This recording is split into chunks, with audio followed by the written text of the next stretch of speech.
community. We never know these I got proof of that. No, I got proof of that because one thing, and I got the brother on the line. Those who've been waiting no longer, we're about to have a conversation with Dr. Umar Johnson. Y'all know him, well known throughout the conscious community, throughout the community period.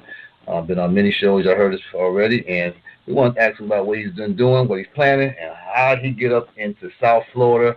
Hope the Hurricane Dorian don't come that way, but he gonna blow some wind at the four corners, like I told you. Remember, dry bones. Welcome, brother. I want you to know it's a pleasure because you're the fourth guest we have from the Hidden Color family. So thank you for joining us this afternoon. Peace and love, black family. Glad to be with you. Peace, bro. Peace. And I appreciate Brother Hotep Montu for bringing us to the connection. So we don't want to hold too long, but what brings you back to the big Florida, as we call it, the Panhandle? Obligation, more than anything else. I've always considered my obligation as a school psychologist, the only one in the conscious community, with the information that I have to empower and educate parents so they can do a better job of protecting our children in the school-to-prison pipeline. I consider it an obligation to try to get to all of the big cities as much as possible. I try to do so at least once every other year. I think this will be my first time in Orlando in 3 or 4 years, maybe. So it's been a while. It's hard to get everywhere because you only have so many Saturdays in a year. You got hundreds of cities and countries and everything else. So, I just do the best that I can. I was supposed to be in Jacksonville Friday, the night prior, August the 30th, but unfortunately the death of a very near friend of mine has caused me to cancel that. We're going to postpone Jacksonville. There'll be another date coming up later because I must attend his funeral. But I will be in Orlando this Saturday, August 31st, in Sanford at the First Shiloh Missionary Baptist Church, 700 Elm Avenue. And all the tickets from Jacksonville will be honored in Orlando. So for the brothers and sisters in Jacksonville who still want to come out and see Dr. Umar Johnson and hear me, you can come on to the Orlando lecture with your Jacksonville ticket, and you'll get in just the same. All children are free, 17 and under. All elders are free, 65 and older.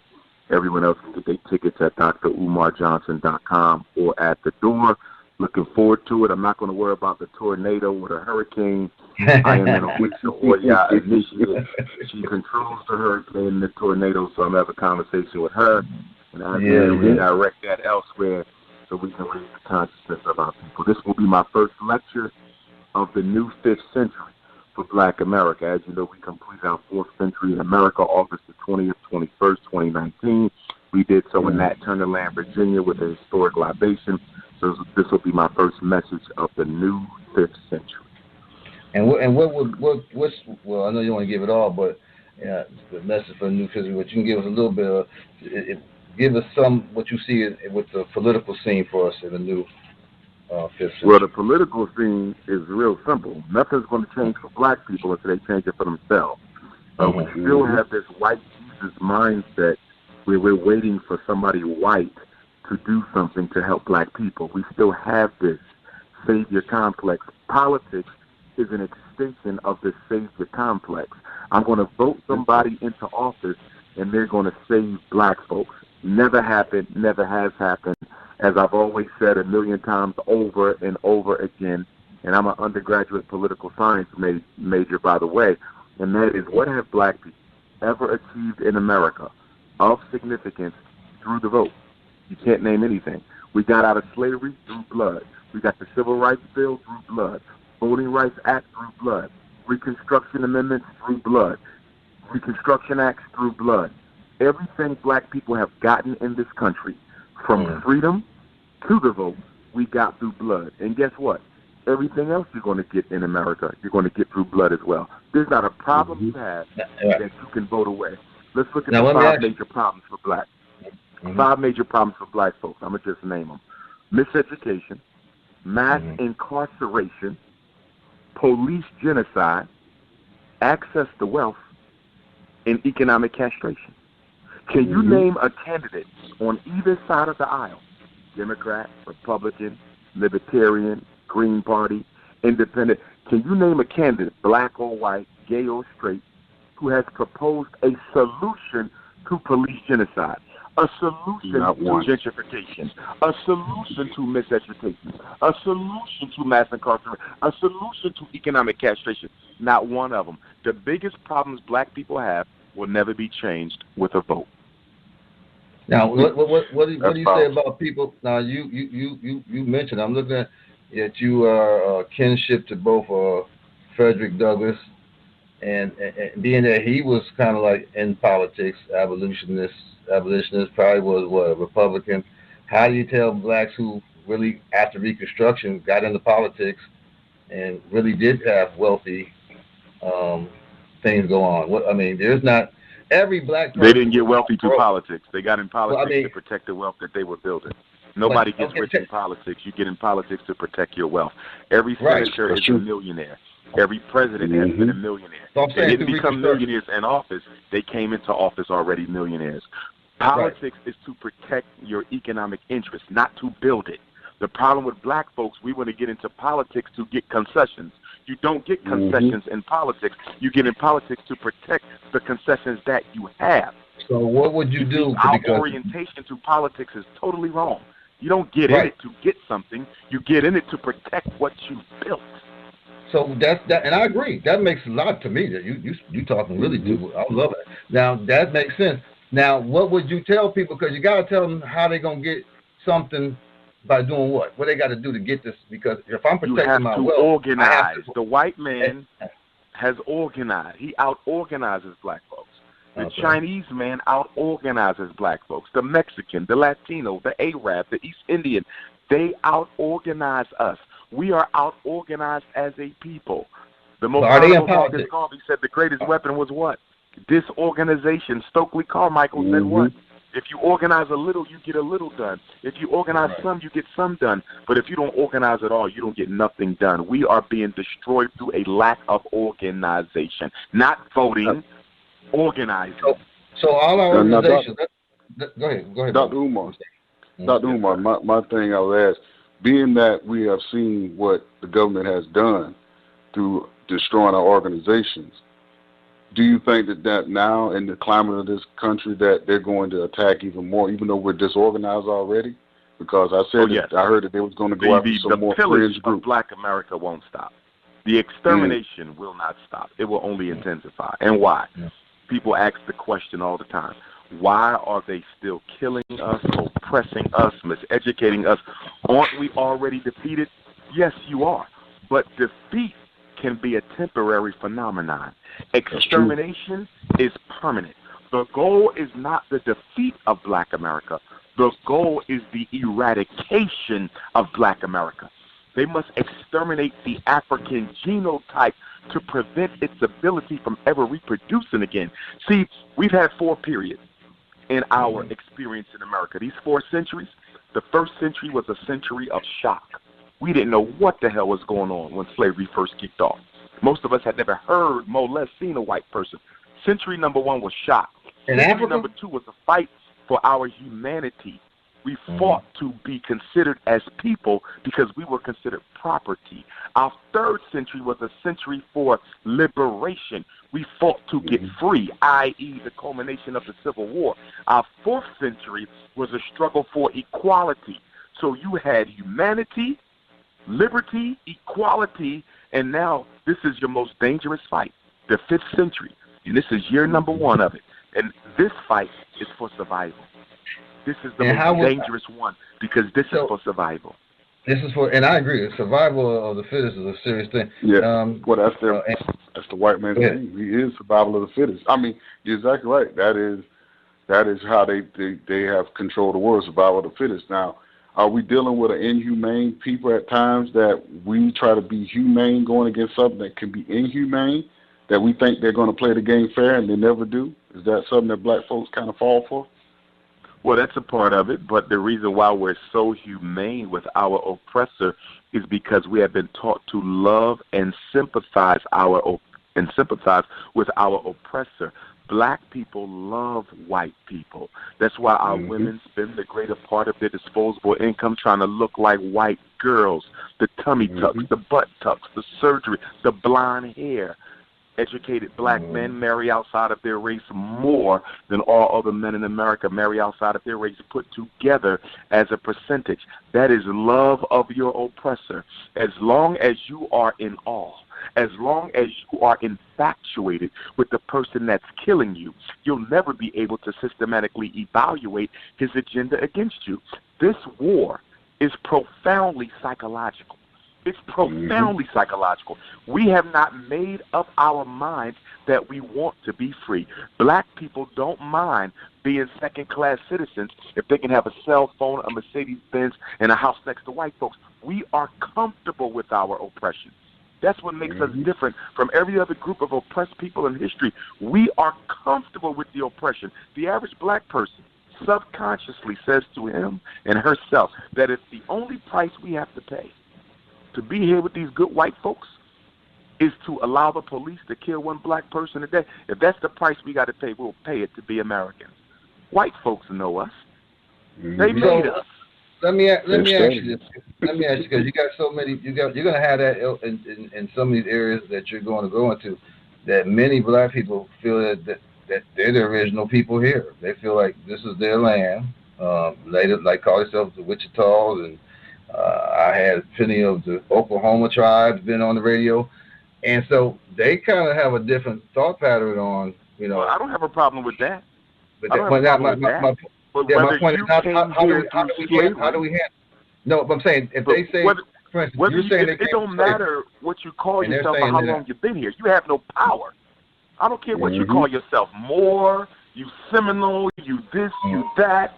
You can put a damn PP on your head if you want, but where is your power? That's the see. I don't get involved in ideological. Hear me. Let me finish the statement.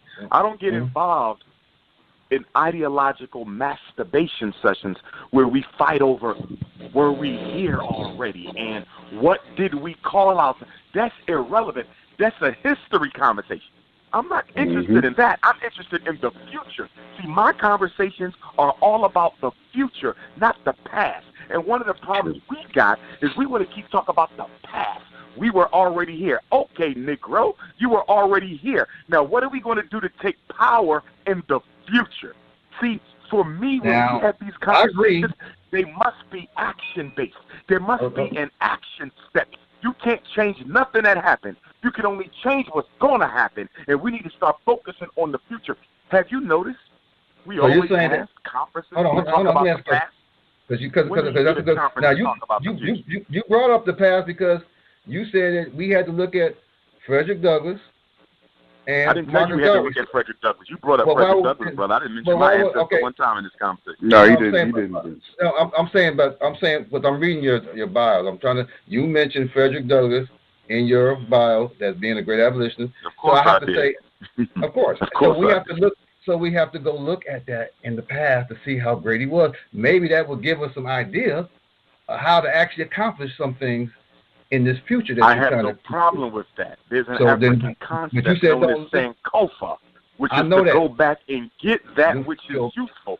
I'm not against that, brother. What I'm saying is we spend too much. Let's not argue now. Let's not argue. You won't win that anyway. Let's not argue that. What I'm saying is we can't live in the past. What I'm saying is take what you can take and let's go forward. Right. We shouldn't disagree on that. I don't think we should disagree on that. Let's take what we can get and let's go forward. Can I say this, Dr. Umar? This is the thing, just like what both of y'all are saying. Let me say this real quick. If all the white man has to give the black man is control of the past, he'll give it to you. If you tell the white, all you have to do is tell the world I built the pyramids. All you have to do is tell the world I made America. All you have to do is tell the world that I'm responsible for 70% of the most relevant inventions of the past 2 centuries. He will give you that. You know why? Because the white man knows the power ain't in the past. The power is in the present. So if all the black man wants is to be considered great in the past, they will give you that. And the white man will own the present, and the Chinese will own the future. That's it. Now, let me ask this here, Dr. Umar. This is the one thing, and I'm glad you had said that, and I was Brother Dry Bones on this. This is one thing I think as black people, we get so caught up with these so-called nationalities. And I know you heard, I'm a Hebrew Israelite, I'm an Israel, I'm a Moor, and all. And here's the thing I always tell black people that white man could care less about it, because you know what? That has no power. You come in there with that Moorish flag, them people will blow you out the door.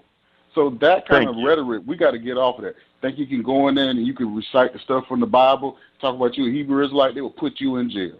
So that's why black people have to get off of that foolishness, because they can't win. But don't throw the ideology away, because right. I agree with you, first of all, but I do want to clarify that I respect my Moorish brothers, my Hebrew brothers, my Nawapian brothers, my God and Earth brothers, my Nation of Islam, my socialists, my Pan-African. I respect them all. There's nothing wrong with having an ideological framework through which you interpret your political experience. I don't have no problem with that. The problem is that we approach ideology through the narrative of tribalism.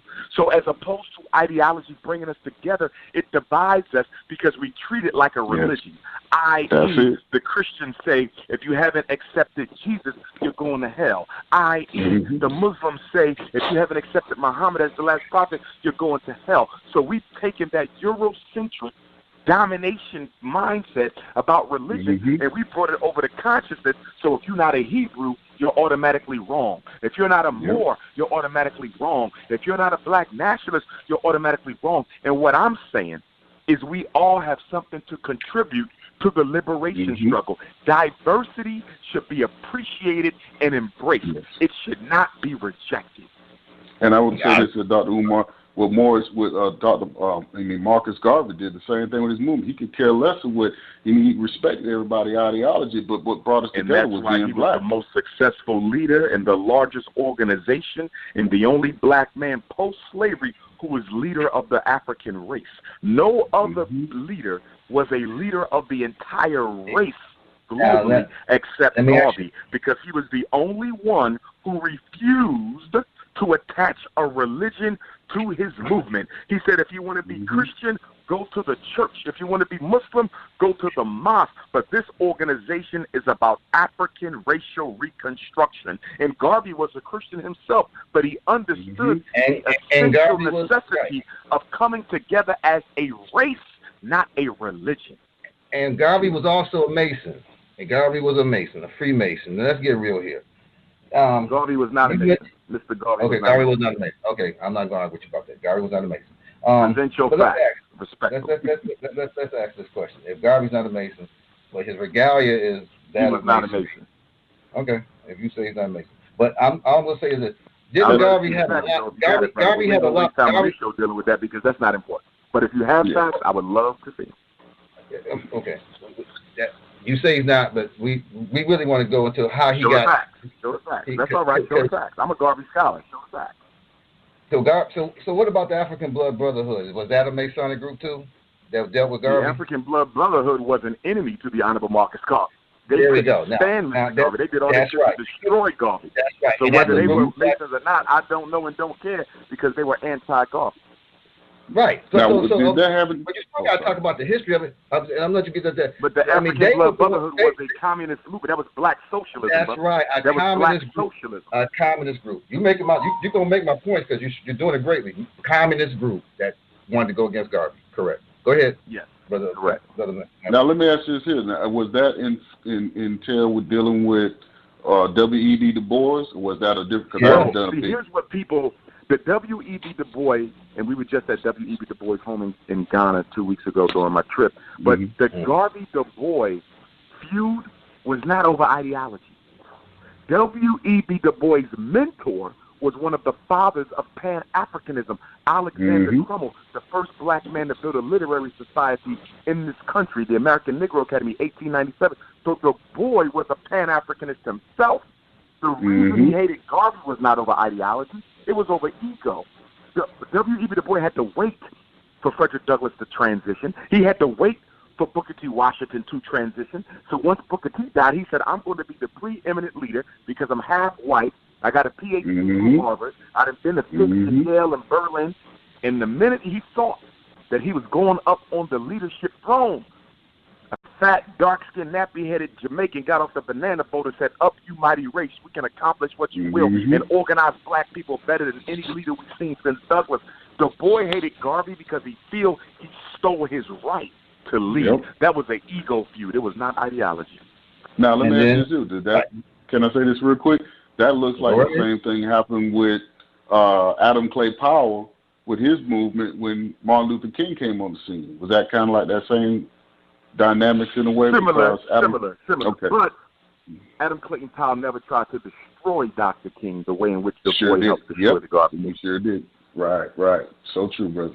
So true. Well, again, I agree with that. He didn't try to do the damage. And let me ask you this, because it goes with the curriculum that we're trying to bring and you're trying to bring, because I'm an advocate of homeschooling. I agree with it 100%. Actually done it. I'm one of the few people who actually had their children homeschooled all the way through.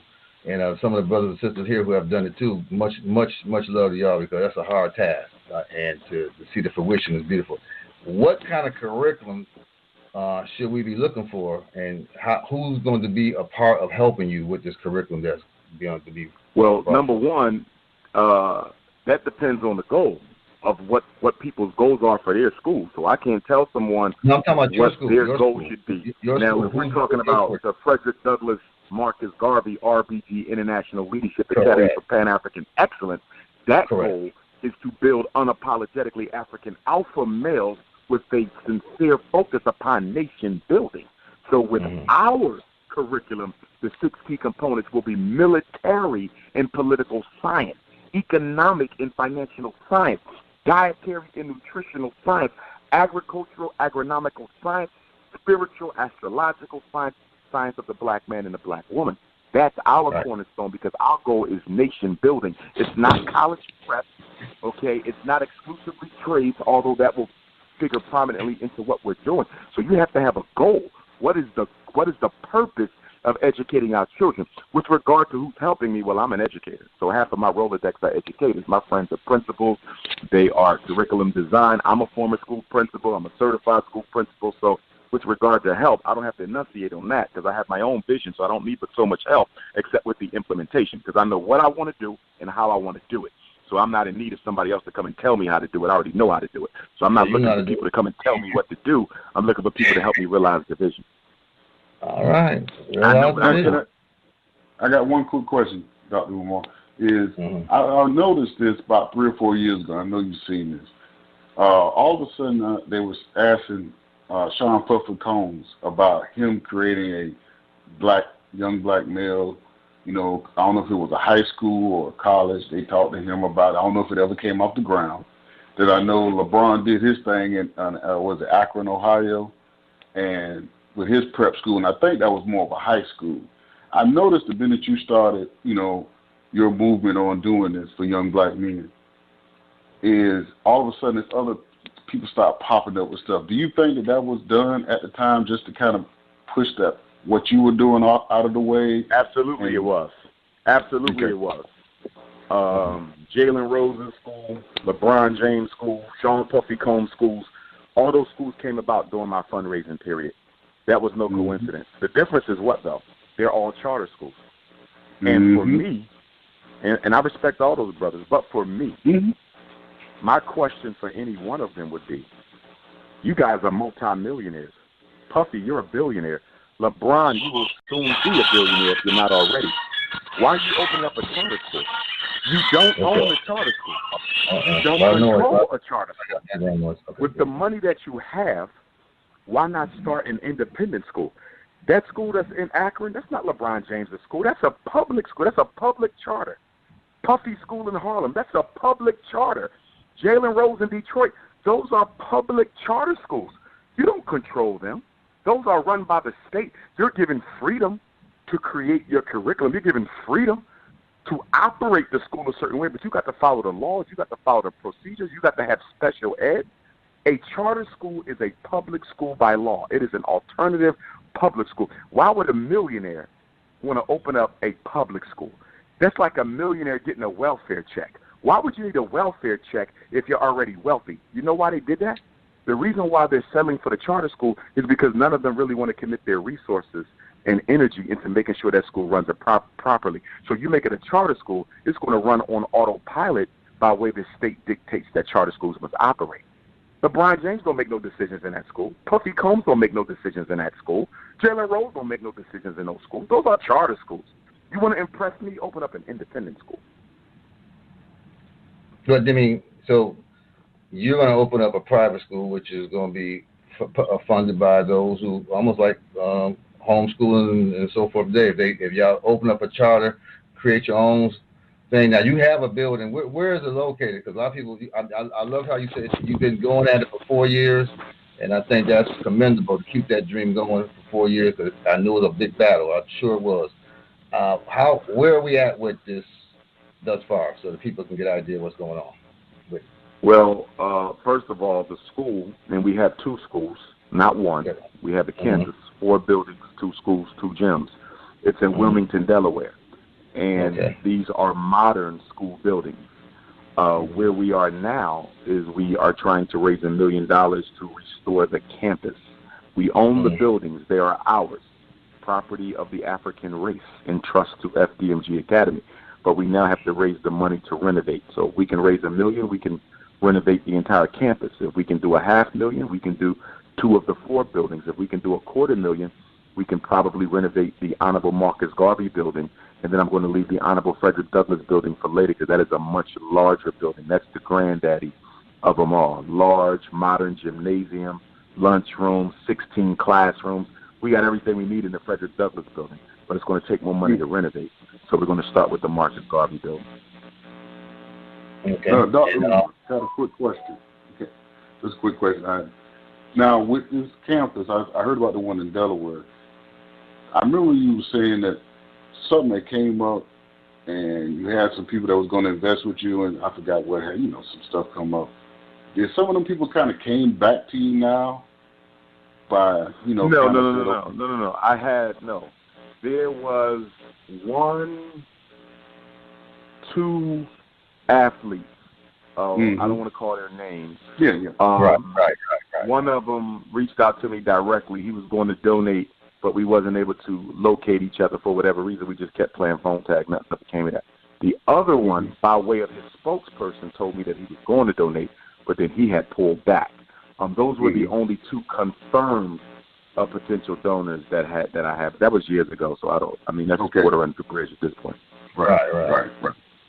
But right now, what we're trying to do is get people to get more involved in what you're talking about, because are you going to create a mechanism for people who wants to homeschool as well, be a part of the curriculum? Well, through the national, we have an organization, the National Independent Black Parent Association, and I'll be talking at length about that at the lecture Saturday in Sanford, 700 Elm Avenue. Everybody needs to come out. Doors at 2, lecture at 4. One of the committees of the National Independent Black Parent Association is homeschooling. We have parent advocacy, we have special ed, we have discipline, we have policy, we have finance, we have support, we have homeschooling. So for parents who want to homeschool, if they join or start a chapter of the NIBPA, then that committee will be responsible for creating, with my support, a homeschool curriculum. FDMG's priority is not homeschooling. That's not what we do. Okay, we school the real way. Okay, and for me, I support homeschooling. Nothing's wrong with it. But from a community standpoint, from a nation-building standpoint, homeschooling is a Band-Aid. It's not a solution. And the reason it's a Band-Aid and not a solution is because you cannot effectively socialize in mass our children unless they're being organized together, educated together. The number one function of a school is not to teach. The number one function of a school is to socialize, to teach the children how to work together for the benefit of the nation. You can't do that when you have 1 million different parents homeschooling 1 million different ways. The purpose of a principal is to do what? Make sure all the teachers are harmoniously educating in the same direction. So I support homeschooling. I help parents who homeschool all the time. But that's not my focus. My focus is real school. For me, it's a cop-out for black people to settle for homeschools when we are a $2 trillion people We should be building real schools, not settling for homeschool. I mean, and I agree with you, but see, again, you talking to the people out there and you saying that they don't doing this, but you got to ask a question. This what you're saying is not something new. The Nation of Islam has schools. The Yahweh's had schools. So nobody has the school I'm building. My school is unique. What I'm saying is totally. They had their own schools. I know that this is a Garvey Academy. This ain't no Muslim academy. Go ahead. It don't have to be Muslim, but regardless what you want to call it, it's an ideology. Ain't that what it is? No, it's not an ideology. It's an institution you don't have ideology to build nation builders. But you have to first, it's based upon the ideology of revolutionary Pan-African nationalism. Let's get some facts here. You have to show that you have. What's your credentials of building a nation? Have you went to some country and gave it a curriculum that action? You starting something by saying you gonna do this. People want to say. You said you need to build a nation to run a school. Did I just hear that? You said a military. Because I can name. You mentioned military. Now you mentioned military. You angry, brother? Why are you angry, brother? I don't know you personally. Why are you angry? I'm not, brother. I'm just. Are we going to have a respectable conversation, or you going to just stick the ego out? I'm not going to waste my time. I'm gonna give you, brother. We can talk. But if you want to start getting into attack mode, I'm gonna fall back from that. No, brother. I'm just asking. And I value my scholarship too much to get involved into a back and forth shouting match. You my brother. I love you. I respect you. But if we're going to do that, I'm going to fall back. No, we're not going to do that, bro. We're having a conversation, and that's why I asked you, how did we do the army? I mean, how do you do it, build an army, unless you got people who's already in the military to help you? I didn't say I was building no army, did I? Did I say the word army? No, I'm very articulate, brother. I'm very articulate. If you stick to what I say, if you have any questions about what I say, I will answer it. Don't add words to my words. Use what I say. I didn't say I was building an army. I said I'm building nation builders, okay? This is a revolutionary Pan-African nationalist institution. There is no other one. There is no other one that teaches Garvey as a science. There is no other one that teaches military science as a curriculum. What I'm doing ain't never been done. This is trailblazing here, okay? That don't make me better than any of the other schools out there because I plan to organize with the other schools out there. One of the things I want to do once we have the building restored, is I want to have a international Pan-African curriculum conference where we bring together the best minds so we can create that curriculum that we can give to the homeschooling parents. My curriculum will not be available for homeschool. The FDMG curriculum will not be available for homeschool because it is not a homeschool curriculum. It is a nation-building curriculum that is to be given to groups of children in unison. So my curriculum will not be available for homeschooling parents. I feel you.